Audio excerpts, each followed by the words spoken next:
Thank you very much, Professor Taylor, for your time on this podcast, and congratulations on Higher Ground, how business can do the right thing in a turbulent world. Thank you so much for reading it, and thank you so much for having me. Thank you. And you have been advising and consulting various firms for a while now, for a few decades.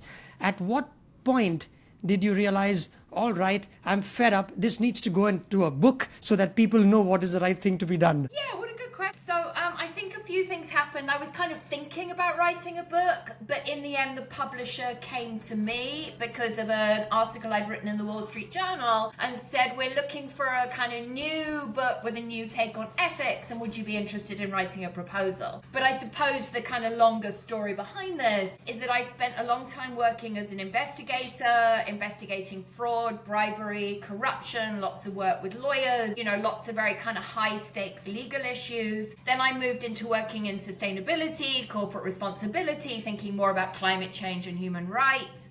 And I became really interested in the disconnect between those two fields. And so then when I started teaching students, I started to see that if you're an MBA student in my classroom, you've got a lot of questions about these topics.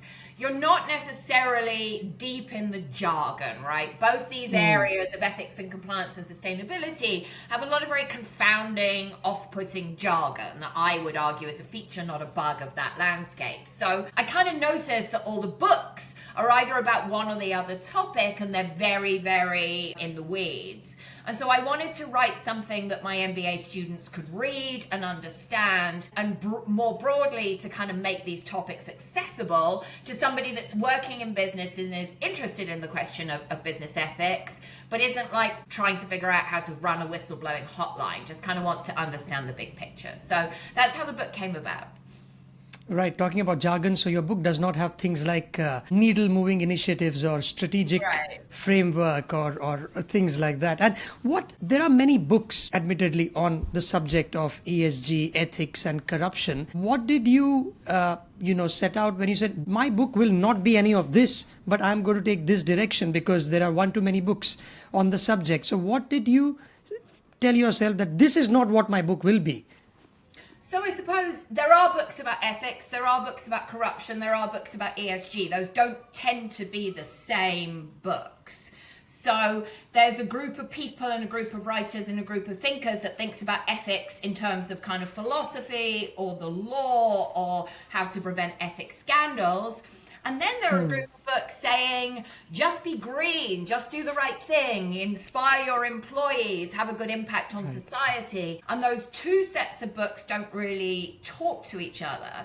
And my argument would be both those arguments are fundamentally siloed. Like they're talking to the sustainability officer or they're talking to the head of ethics and compliance, and they're not asking the question of why the ethics and compliance people don't talk to the sustainability people. So I wanted to tackle this problem from an organizational level and also just sort of think about why we treat these topics in such a siloed way. Think about why it's so hard to align questions of climate change and corruption, and think about the kind of what purpose it serves for the corporation to kind of delegate these ideas to a function that might not be very powerful, that might be treated as a cost center. And overall, I think kind of the problem is that we treat these issues as not related to strategy and not related to kind of the core decisions that a company makes. The CEO thinks they can delegate these questions. They can get the sustainability function to write nice reports. They can get the ethics function to write a nice code of conduct. And then the CEO can go and worry about something more important. And my argument is there's nothing more important. We're in this very, very disrupted era. Unless you think about this in a more strategic, focused way, you're not going to succeed. And then I think the other thing that I believe is that a lot of the conventional wisdom on these topics is just flat out wrong. Like we've been saying a lot of stuff. We've been saying to companies, it's all easy, it's win-win, there's a business case for this stuff, you're an idiot if you don't do it. But the reality is most companies, I think, don't really believe that and are treating these topics in a way that I think at this point is making the problem worse. Yeah, to your point about CEOs delegating this and wanting to do what is more important, there are these research reports that carry pictures of, a black kid and a white kid, as if it's sub-Saharan Africa. These are the typical images that they go with. Or there is a picture of a meeting that is being done among colleagues. They will try and show diversity there, whether or not it's happening in the real world. So that's the easy part, where Exactly. CEOs do that. Happy children in developing countries, or smiling women in hard hats. Like, I think that's what you see. You see a lot of like women on building sites, and they're trying to exactly show diversity. But this is treating ethics as marketing. And one thing I'm sure we agree on, right, is that the general public is exhausted by this stuff. Everyone's cynical. Everyone rolls their eyes and says, oh, that's just more PR, and I don't believe it, and I'm exhausted. And also, everyone seems to be making the same claims. So it's really hard for I think any member of the general public, or even someone quite informed, to figure out who's doing a good or bad job. So we've got ourselves, I think, in a real mess where we're spending a lot of money, we're wasting a lot of money, doing the same things over and over again, and we're not really getting to the point. And it would be one thing if the PR was working with the general public. I don't even think that's true anymore. So yeah, it's a problem. Right. And doing the right thing. Now, growing up as kids, I was 6-year-old, and I remember when I was about 10, all parents try and instill some values in their kids. Don't steal, speak the truth as far as possible, at least don't lie if you can't tell the truth. Now, growing up, there's black and white, truth and lies.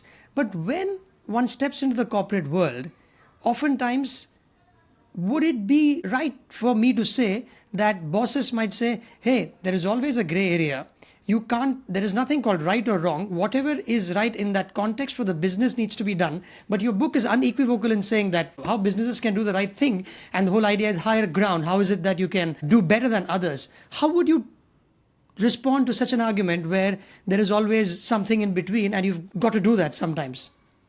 Well, I mean, of course there's a grey area. Very few things are black and white. And I think, the kind of old-fashioned idea of business ethics is, right, as long as it's not illegal, you can do it. If it maximizes profit and isn't illegal, this is the Milton Friedman argument, then that's the view of corporate ethics. And so, I still think there's right and wrong. I argue in the book that you should base your ethics commitments on the impact of your business on human beings. But at the same time, like, you raise a very important question, because there are big questions about the degree to which we can apply principles that relate to individuals that you might teach your children to a corporation.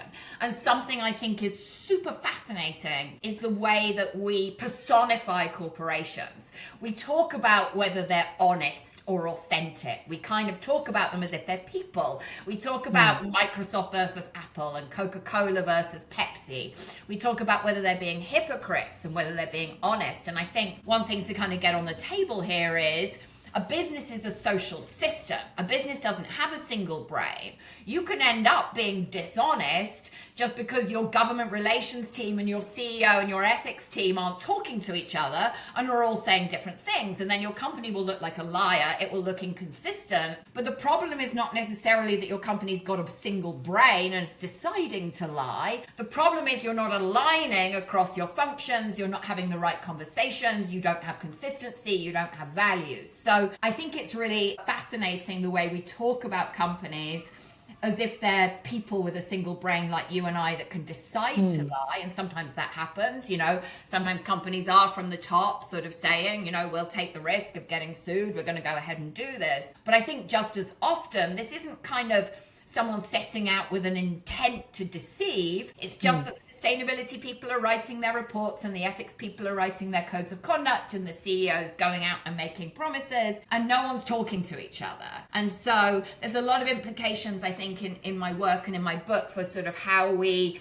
bring together functions inside the organization, not least because there are so many issues today where you can't just delegate them to PR. You can't just delegate them to one particular team. You've got to think about what are we doing as a corporation in terms of how we operate in the world. And sometimes these practices can be so entrenched that they are considered to be, say, corruption. Some folks might pass it off as cost of doing business. I think you mentioned in your book about were bribes tax deductible in Germany until 1993. Is that right? Which I found was later. I can't remember off the top of my head. Bribes were tax deductible for a very, very long time. When I first started working in corruption, in the early 2000s, people would sort of say, exactly, that's just the way they do business over there. It's just cultural. It's just the kind of problem with developing countries. I mean, I think one of the big stories, right, of the last decade, and we can think about the Panama Papers and the Paradise Papers and the kind of collective realization that a lot of corruption is facilitated by the international financial system. What I tell my students is the reason you can't afford property in New York or San Francisco or London is because there's all this laundered money pushing up property prices. So to argue that this is just cultural, this is just the way Indians do business, it's just the way Chinese people do business, is not true. Like, there's enormous amounts of legalized corruption in the US and there's enormous amounts of complicity by the international financial system. Kleptocrats and oligarchs need to be able to move their money out of the country, and so they need offshore functions, same functions that mainstream corporations use. And so I hope we've evolved from this situation where people in the West rather hypocritically are sitting there and pointing fingers at people in developing countries.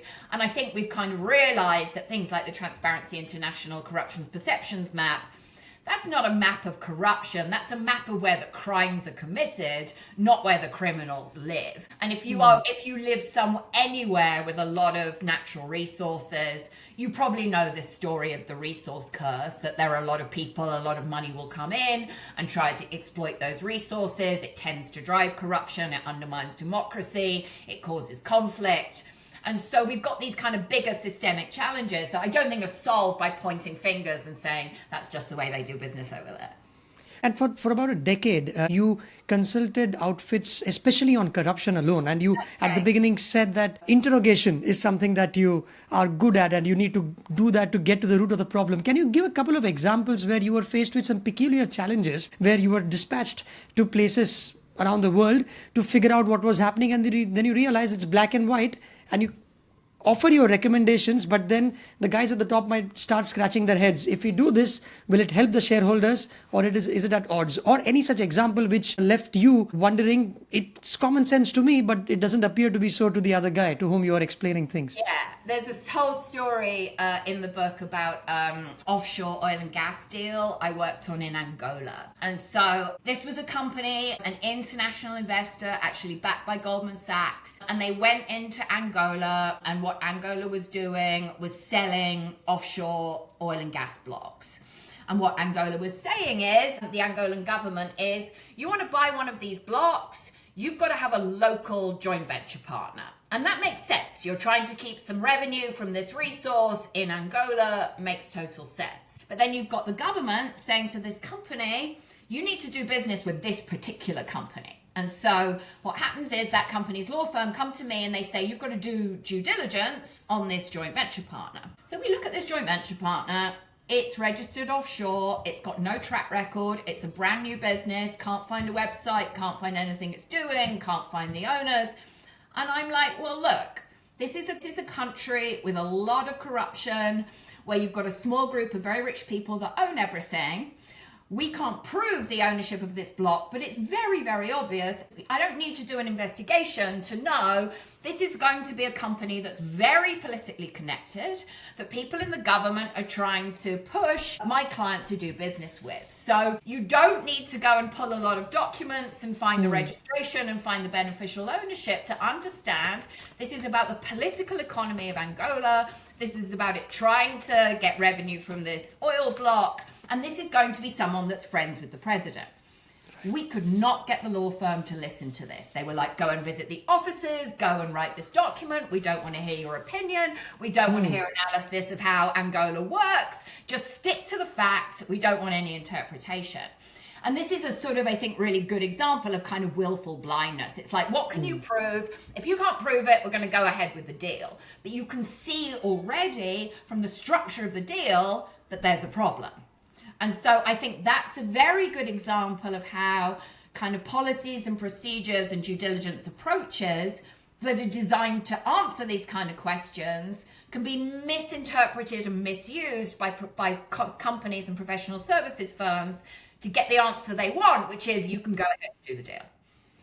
And you said companies don't have brains. The people running it at the top decide what to do. And this also then percolates, right? Even if an employee who has a sound grounding in morals and doesn't want to do the wrong thing, but if he doesn't play ball, he might be either left by the wayside or he might be asked to leave. So in that dilemma, he says, never mind, I want to pay my rent. I may as well be complicit. And in the end, the company and the customer suffers. I think, is that what happened in Volkswagen? I mean, a few years ago where... That's a very kind of good example. And I think, companies have built in general these whistleblowing hotlines. There is an understanding that there's a power imbalance. And if you report wrongdoing and get your boss into trouble, they might retaliate against you. So that's the reason for these anonymous hotlines and trying to kind of provide a communication channel to ethics and compliance. Pretty much nobody I have in my classroom believes that these are really confidential and can be trusted. There's not a great deal of trust, certainly also in human resources. And I think, the big dilemmas come not necessarily when you've got an issue that's, really, really clear, but an issue where, I think what happens over and over again is you've got the ethics and compliance team saying, here's the code of conduct, sign this document. If you break the law, you're going to get fired and we're going to pursue you and make this promise.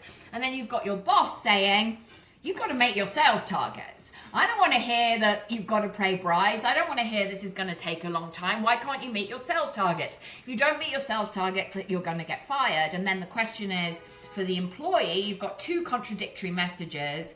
Who are you going to listen to? You're probably going to listen to the person that's got power over your job, and you may not believe you've got the power to change the situation. So I think a lot of the time we put employees in a really, really difficult position. We say, why don't you speak up? Have the courage to speak up. But as we all know, if you're actually inside the company and there are these commercial and ethical dilemmas, it can be much more complicated than that. So basically success, if somebody says that I need success at all costs, that's a problem then, in that you might meet your targets, but at the cost of being insulting to your colleagues or accepting or paying bribes. So organizations, have you seen organizations who have bit the bullet and said, no, we will not brook any nonsense. And this is the line. And it's very black and white. We will face the music. And even if that means letting go of $1 million deals, but this is what we stand for, and have the shareholders also reciprocated saying, all right, I'd like to, put money in an outfit like that. How many examples are there? Is there anything that comes to mind that you can share? Examples, particularly on anti-corruption, of companies kind of saying, well, okay, the police has just seized my vehicles and someone won't turn the electricity on unless we pay a bribe. We'll just sit it out. We will just wait.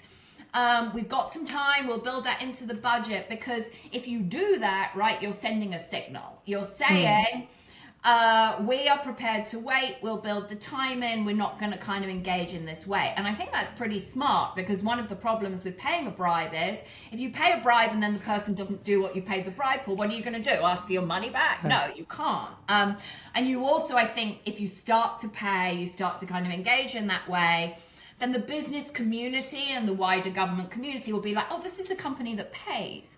And then there's a lot of opportunity to hit them up, because why wouldn't not everybody then look for them to pay? But if you're signaling very loudly that you're not going to engage, then it makes sense for the person seeking the bribe to move on to a more lucrative target. Why waste your time with a company that's going to dig its heels in? So I think it can be really painful in the short term, and you certainly need to have a good product. You need to have some market influence to be able to kind of resist these things. Much harder if you're a small business than if you're a really big company. But if you are a really big company and you're prepared to stand by this and kind of signal to the market, I think over time, people will leave you alone because they're just easier and more lucrative targets.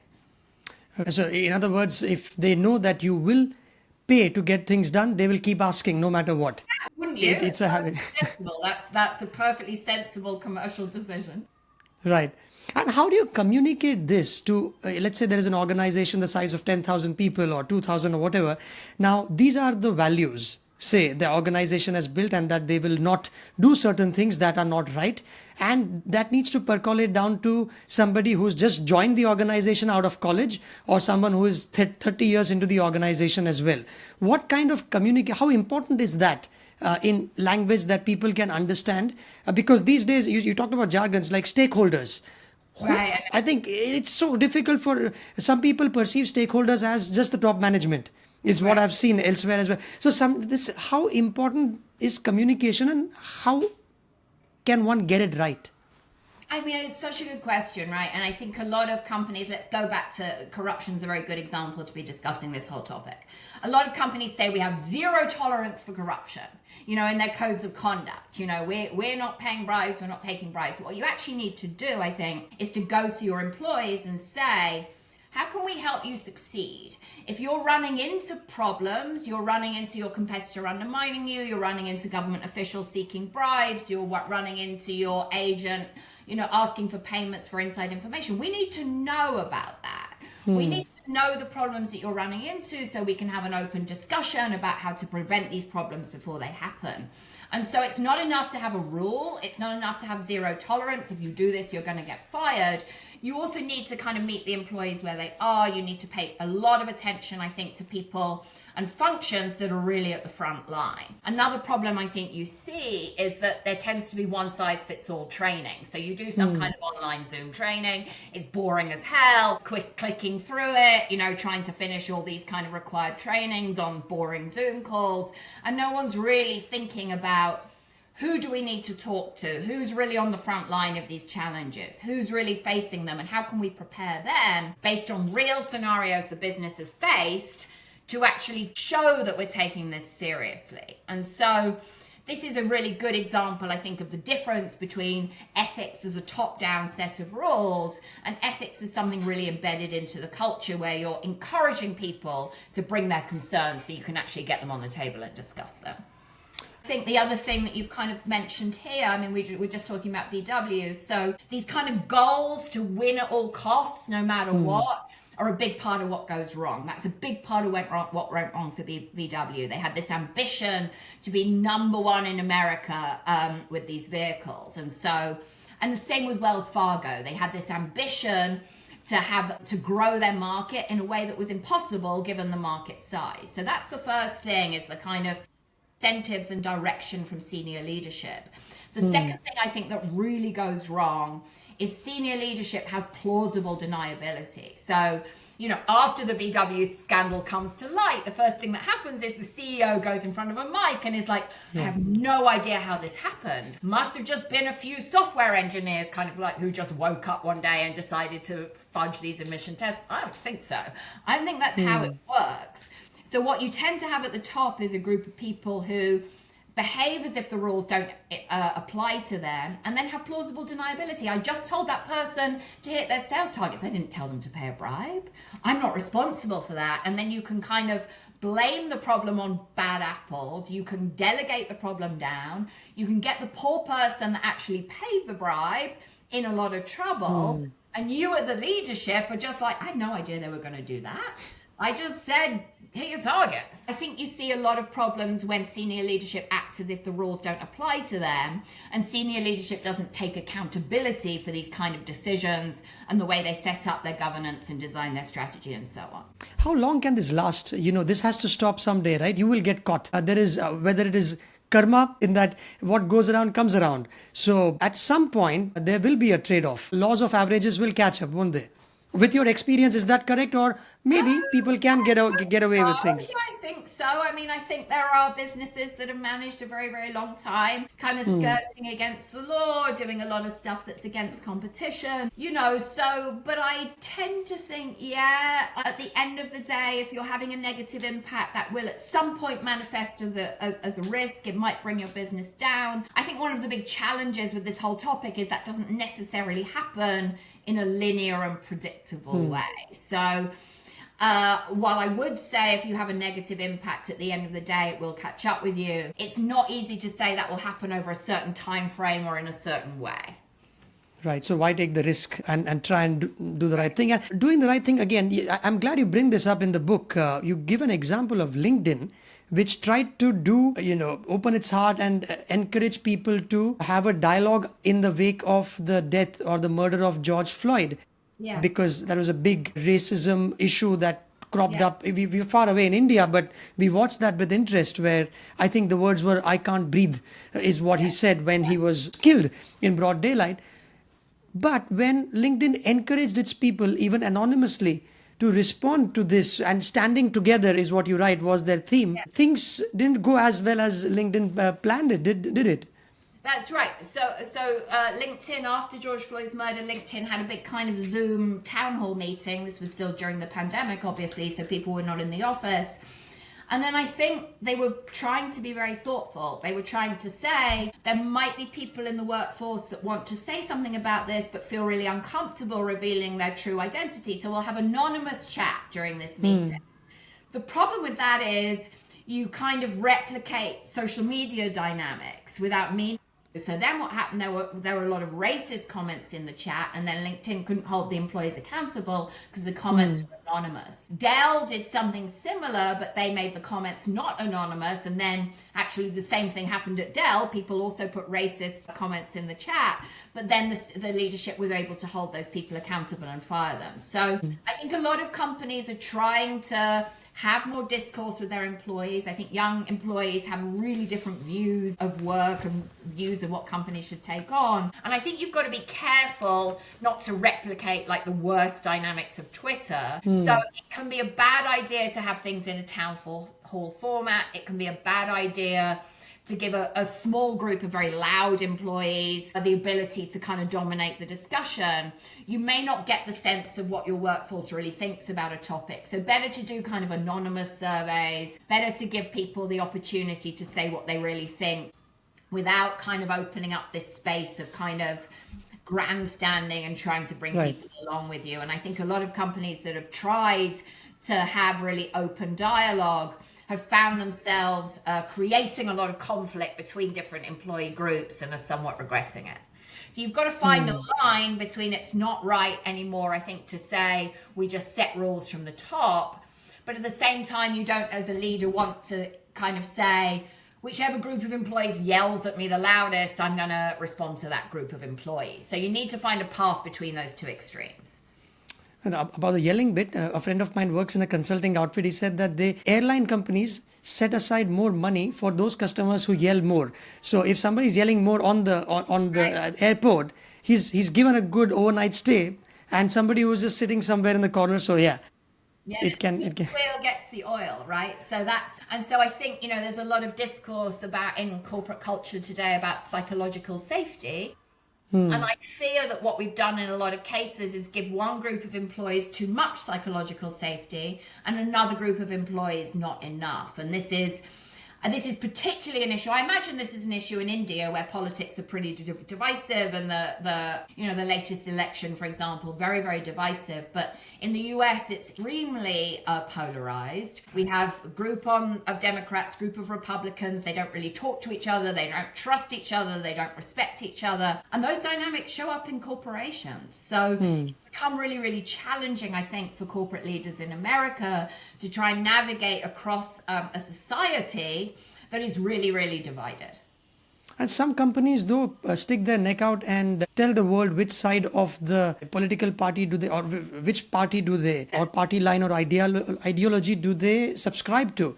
Should a company have or take a political stance when it sees something right or wrong happening there and put its hand up and say, this is not what we stand for, and what's happening right now is not right, at the cost of losing customers online? And it has happened in India where, we've got the food delivery guys coming in. And again, on religious grounds, some customers may refuse taking food from, a different religion. And then that company went online and said, we don't tolerate this. But the customers got them down saying, we'll delete the app.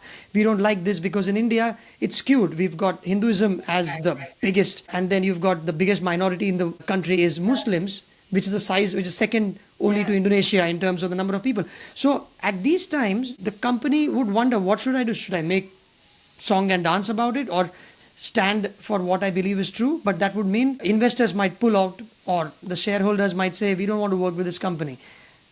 Yeah, I think you've got to be really careful. These examples that you've just used are really, really difficult. And I'm working with a lot of leaders at the moment who are really struggling with precisely these questions. I think the first thing to say is what you do is more important than what you say. I think you need to put in place human rights protections for your employees. I mean, something that's happened in the US is a lot of social media campaigns against companies that try to support LGBTQ communities. So the first thing you want to do as a company is ensure that you're not putting people at physical risk. Like if you're putting your Muslim delivery people at physical danger, then you need to be thinking about that. Secondly, I think you need to be very, very careful about making public statements that might make the problem worse. One of the things people feel very upset about is corporations getting into the political realm and taking on problems that they shouldn't take on. But I think what you can do is put in place measures to protect your employees, measures to protect your stakeholders. Thinking about whether to make a public statement, I think, is much, much more difficult. I think you are best placed, if you're going to make a public statement, it should be something that your business impacts. So if you're an oil and gas company, you don't necessarily want to run a Save the Woodchucks campaign. You want to be focused on climate change and the impact of your operations on local communities. So take on problems your business actually affects and can actually solve. Try to protect the human rights of your stakeholders and workforce to the best degree that you can. But beyond that, I think you've got to be very, very cautious about getting involved in the political process. There was an example in 2020 of the expenses software company Expensify sent a letter to its 10,000 clients saying vote Joe Biden. I think that's really dangerous. A corporation is not a government. A corporation is not running a democracy. That's not the same thing as saying a corporation has nothing to do with politics. I think you want to make sure that the positions you're taking and then the politicians that you're funding are not contradicting each other. But you've got to be really cautious about getting involved in questions that are questions of democracy, questions for the voters, not questions for you to use your leverage to try and kind of undermine democratic processes. I think a lot of the reason we're in a mess right now, and this is particularly in the US, is lots of companies spending money on lobbying, on campaign finance, trying to get regulation cut, trying to get decisions that are in their favor. And that's all a form of legalized corruption. And so I would rather see companies doing less of that and speaking up less, rather than spending a lot of money and making a lot of noise in a way that doesn't even necessarily align. Right, so in this case, the company can tell the delivery guy that we have your back. Unfortunately, we can't change the rest of the country or the customer, some of whom would be stupid, but and we won't go on Twitter and say that we back you because that will bring us down, but we back you. So that's that middle path then. Yeah, I think, so an example in the US is Target. So Target sold a lot of kind of gay pride merchandise. They did this with no problem for many, many years. They then get targeted on social media. There's a huge boycott. America has a lot of guns. There are people then at risk in the stores. And so Target, I think made a good decision to protect its employees and protect the human rights of employees and pulled some of this merchandise to kind of lower the risk. But it can still stick with its commitments to human rights, commitments to these employees, and then kind of prepare for future such incidents. But let's be clear, this is not easy. It's not easy to give simple advice. It's not easy to say, just do this, just do that. I think human rights frameworks and decision-making frameworks can help, but I certainly wouldn't want to give your listeners the impression that any of this is simple. It's not as easy, at least as they claim it to be in the brochures. Just do the right thing. Just do the right thing. It's so easy. Is it difficult then for companies to voluntarily disclose that these are the bad apples in our organization that we found for corruption or sexual harassment or for any other reason, and publish this in the annual report? Are there companies that do that, and is it helping or hurting them?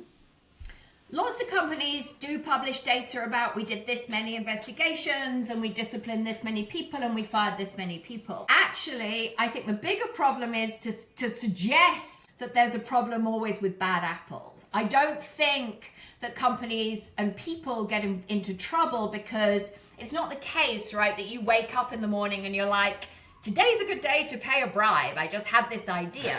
No, you'll be under pressure to meet your targets. You'll be in a certain culture with a certain sort of leadership where it's being suggested to you that you've just got to get things done, you've got to hit your targets, just do this, don't talk about it. So we need to do less blaming the problem on bad people and bad apples and do more to understand what are our structures and our decisions and our incentives and our performance plans telling employees about how to behave.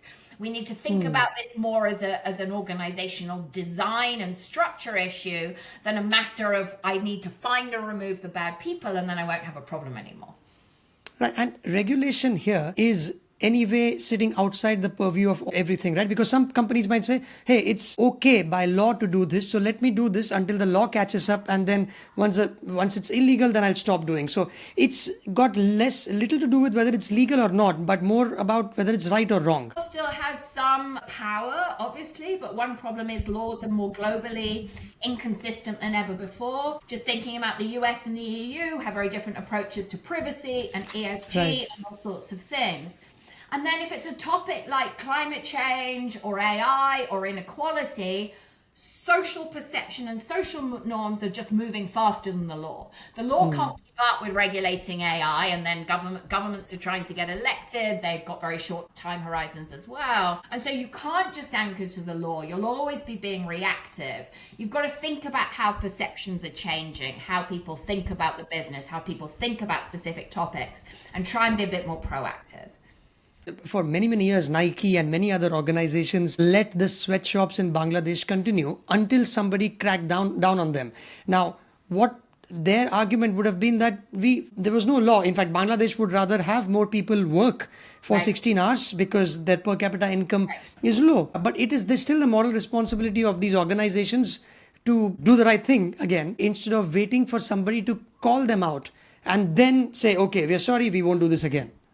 I mean, they did wait for companies for activists to call them out before doing something. Yeah. But I think kind of maybe the bigger and more interesting story here is, right, in the 90s, in the 80s and the 90s, companies like Nike and the Gap and so on went to Bangladesh because labor is cheaper, because there's weaker governance, there's weaker enforcement of laws, so you can get cheaper workers and you don't have the same level of legal oversight that you have at home. So part of the story, I think, of the rise of responsible business is companies globalizing, partly so they can avoid national laws. So I get really irritated. There are lots of people who kind of have popped up in 2020 kind of being like, ESG doesn't work, voluntary responsibility doesn't work, we need regulation. And it's kind of like, well, if regulation was helpful, we wouldn't have this problem in the first place. The entire reason we have this problem is companies going to countries where they feel they can exploit the workforce and where there's low governance capacity so they can make more money. So to pop up and say we just need more laws is really simplistic. We need to think about how we're going to move the business community globally to behaving better, and so we don't have issues like Rana Plaza happening again. Right. But at the same time, it's really complicated. You can go and pay your factory workers in Bangladesh enormous amounts of money. Something I've heard is then maybe you don't have any teachers in Bangladesh because it's more lucrative to be a factory worker. So I think, again, we've got to be really careful not to oversimplify this and say it's just about doing the right thing. It's very complicated if we start to think about what is the responsibility of a company like Nike over its whole value chain? Where should it focus? It can, it's easy enough to pop up and say no child labor in this factory. Much harder to think about what you would like your workers to do with their children. Are you going to provide education? Are you going to provide nursery facilities? Then what is your impact on the country more broadly? So again, I think let's not fool ourselves. These questions are easy. Yes. And you said, just do the right thing, in your own words. When people say that, just, what do you mean just? It's difficult. Yeah. It's like, I just want to be happy. What do you mean you just want to be happy? It's the most difficult thing on earth. Exactly. So I what I try to do in the book, I think, is to make these topics clear some of the jargon. But it's not the case that I can say, here's the answer. Then it would have been a much shorter book. So I try to express this complexity, but also say there are places to anchor, there are places to think about this that will be helpful and will help make your business more resilient. Right, then I think you would like what Ricky Gervais said not too long ago at the Golden Globes. He did basically said, okay, we've got Apple, Netflix, Amazon sitting in the audience. There was some drama film that was nominated at the Golden Globes a few years ago about dignity and doing the right thing. And he went on to say, made by a company that runs sweatshops in China. And so don't come up here, give those speeches, just thank your agent and get a move on in a very colorful language. I think that's right. I think we've seen far too many people kind of going out there claiming they're going to change the world, claiming they're going to solve all these problems. I'd rather see a bit less of that and CEOs focusing on their own businesses. Try and make your own business better before you go out there making inspirational movies and claiming to solve world hunger or whatever. And also on the employee front now, about companies treating their employees fairly. There's a section in the book where you talk about how people find that they are more productive late evenings, and they're what is a third peak or some such is what it's called. Tell us about it and how are companies exploiting that? So, I mean, yeah, you have all these ideas, right, of kind of bring your whole self to work, and if you believe in the values of the company, you'll be more motivated. And I think what we've kind of seen over the past few decades is companies are getting further and further into our homes, further and further into our personal lives. Obviously, this happened in COVID. We all start working remotely. We're not going to the same office building anymore. And so then companies have to think about how to set and establish culture in a remote environment. It's also not the case. It was the case in the 80s and 90s. People would go to the office. They leave the office at 5, 6 p.m. You can't get hold of them. Now we're sort of expecting employees to be online all the time. And so, yes, Microsoft did this work where they found that a lot of us are leaving the office, or we're logging off if we're working at home at like 5, 6 p.m. We're putting our children to dinner. We're giving our children dinner. We're putting them to bed. And then we're going back online at 9, 10 at night to finish the work we didn't get to. So it's a good example, I think, of how our working lives have started to really come into our homes. It's much, much harder than it used to be to separate work and personal issues. And that leads to, I think, a lot of the expectations that you see from young employees. And it also leads to a lot of companies having more and more of a role in our personal lives. So bring your whole self to work, okay, but you'll also end up with HR in your home. I think Chris Rock had a joke that today, because of social media and phone calls, he said, why did my parents not get divorced? Because my dad would be away at work and would only get to meet his wife in the evening. And there was nothing, there was radio silence, even if there were an accident or, there's a birth of a child. So there was a bit more space. Yes, but on a more serious note, you talked about the younger population. Do you see that changing now that the younger folks in any organization are more demanding if you don't do the right thing, or if you don't conform to, let's say, less plastic or ESG? And are they really demanding, or is it just a fad on social media that I work for an outfit which is green and I would like to do that more? Because at the end of the day, you still have to feed your family. That particular need remains the same. So you would rather go to the highest bidder. But is that, my hypothesis may be wrong. What have you found? Are the younger folks more demanding? I mean, I think I hear from young people that they do want to work somewhere aligned with their values. I think part of this comes from having grown up feeling that politics isn't going to solve your problems. And so what I very often hear is, I could go and vote. What's the point? I'm not going to be able to change everything. There's all gerrymandering. There's all this lobbying. There's all this corruption. Politics isn't working for me anymore. I could also recycle and take shorter showers and try and manage my carbon footprint. That way I'm just one person. I can't change the world. What I can do is go and get a job and pressure the CEO to do something about climate change. And so I hear that kind of a lot. And I also hear and I think that's understandable, but it gets very dangerous because a corporation can't solve every problem out there. The other thing I hear is more like, well, when I was young, and I'm not super young, I had the idea that you go to the office, you sit at your desk, you get told what to do by your boss, and eventually you get promoted, and then you get to tell other people what to do.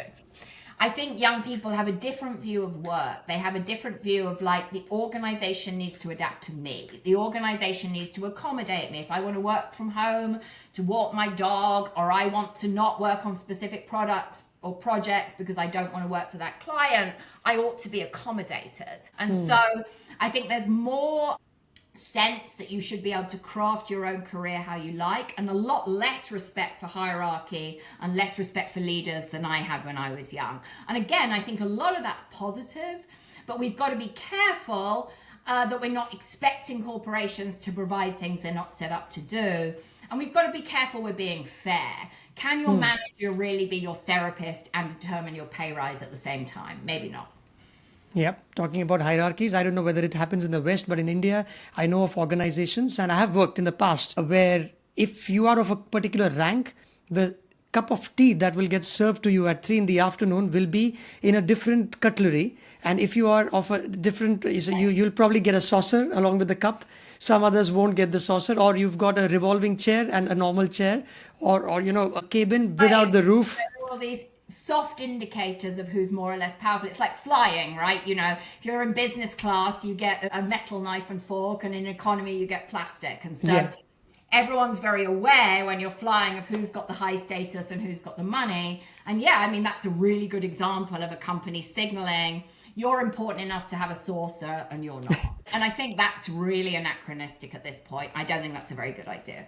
And a simple act of listening, if when the employee knows that the bosses, managers, or the company can listen to their views, itself is a big win, is what you write. I think your students, when you ask them that, and they said that dignity of labor, basic respect, and being listened to, these simple acts win them over. So is the bar so low today that organizations don't do these basic things right? Or, you can't take these basic things for granted, and that it's difficult to do these bits? Yeah, I think a lot of this stuff is being done, but it's done in a really performative way. So organizations do surveys, for example, of employee engagement, and then the HR team will come to the meeting and be like, you're 87% engaged, and we've got a 5 out of 6 engagement score, and we're awesome. And so if you're doing that kind of thing, I think employees don't trust these surveys are anonymous, don't trust the results. It feels like a sort of form of internal PR.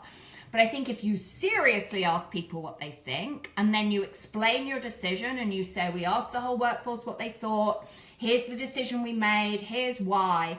If you get that sort of explanation, then even if you disagree with the decision, you can be like, well, the process was fair. People listened to me. They actually asked what I thought. You have to make this difficult decision. The decision's been explained. You can be happy with the decision.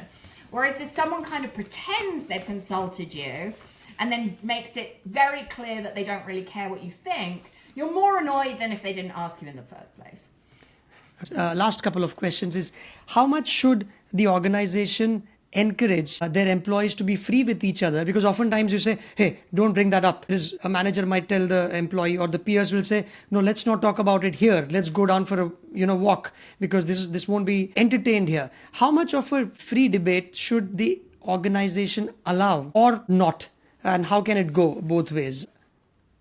I think what I would do if I were running a company today is to say, if you want to be senior in this organization, I need to see that you can negotiate and work with people who have very different values, beliefs, religion, political opinions. If I can see that you are Hindu and you can work very well with a Muslim colleague, I know that you can negotiate across divides. I know that you can manage splits in values. I know that you can be professional even with someone that you may not want to hang out with out of work. I think we need to see more of that, and I think we need to see less of kind of judgment and so on. I think we need to see more of do what you want in your personal life. You want to go and vote for who you want, campaign for who you want out of the office, that's fine. We're not going to fire you. But in the office, we expect you to work respectfully across divides, across values. We expect you to respect each other's human rights. We expect you not to kind of make personal comments about social identity. That's what we're expecting in this organization. And I think, again, not easy to do, but I think that's what we need of the leaders of tomorrow, people that can negotiate across these divides and be intelligent and thoughtful about how they navigate values with people who think very differently from them. So basically put in the shift and be a decent human being. That's pretty much it. Lovely. Thank you very much, Professor Taylor. It's been fun. Abhishek, thank you so much for having me and for wonderful questions and a wonderful conversation. Really enjoyed talking to you and wish you a good rest of your day. Thank you so much.